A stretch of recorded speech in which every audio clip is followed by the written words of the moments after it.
خدا سے دعا کیا کریں کہ آپ کو بڑا اور منفی سوچنے کی عادت سے نجات دے۔ یہ اللہ کا کرم ہے کہ آپ کو تھکا دینے والی سوچ سے چھٹکارا مل جائے۔ فائدہ تو فائدہ، لوگ لاشعوری طور پر اپنے نقصان کے لیے بڑی محنت کر رہے ہوتے ہیں۔ بہت سے لوگ چڑیا کی شکار والی بندوق سے شیر کا شکار کرنے کی کوشش کر رہے ہوتے ہیں اور شیر ان کو کھا جاتا ہے۔ جن کا اندر مضبوط ہو، باہر کے طوفان ان کا کچھ نہیں بگاڑ سکتے۔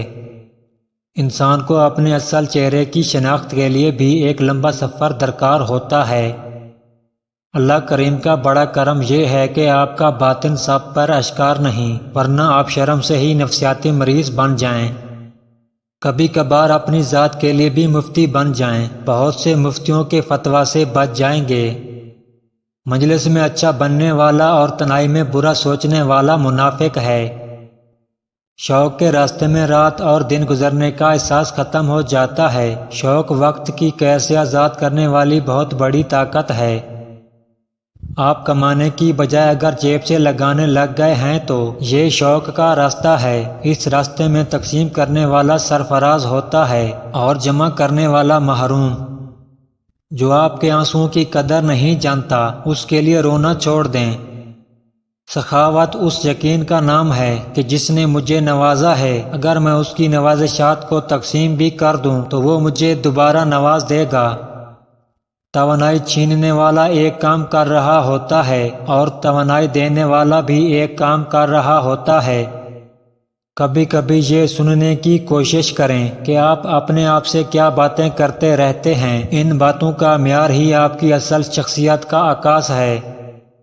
شاہین کو پرواز کے لیے پر چاہیے اور ہمارا تعلیمی نظام شاہینوں کے پر کاٹنے میں مصروف ہے۔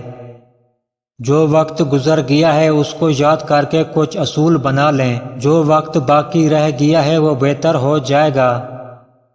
آپ کا رجحان بدل جائے تو آپ کی قسمت بدل جاتی ہے۔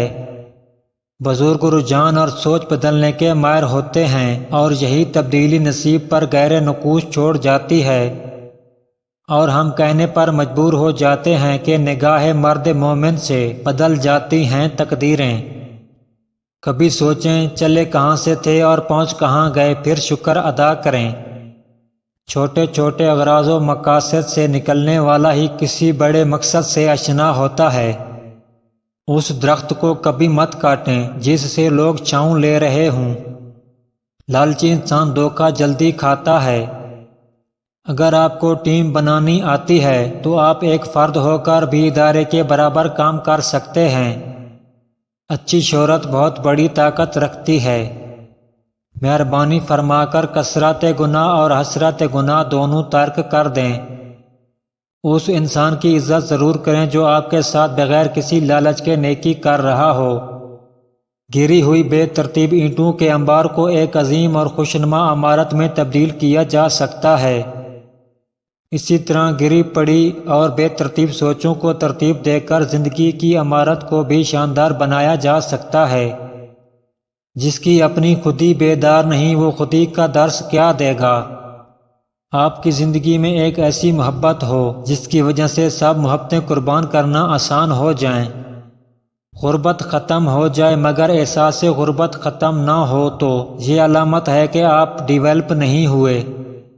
رکاوٹ نہ بننے والے کو رکاوٹوں کا سامنا کم ہی کرنا پڑتا ہے، اور اگر کبھی کرنا پڑ بھی جائے تو رکاوٹیں اس کی عظمت کا ذریعہ ہی بنتی ہیں۔ اللہ کریم سے وہ عقل مانگیں جو آپ اور آپ سے وابستہ لوگوں کے کام آ سکے۔ اللہ کا کرم آپ میں چند خوبیاں پیدا کر دیتا ہے اور وہ خوبیاں مال و عزت، شہرت اور آسانیوں کی شکل میں نظر آنے لگ پڑتی ہیں۔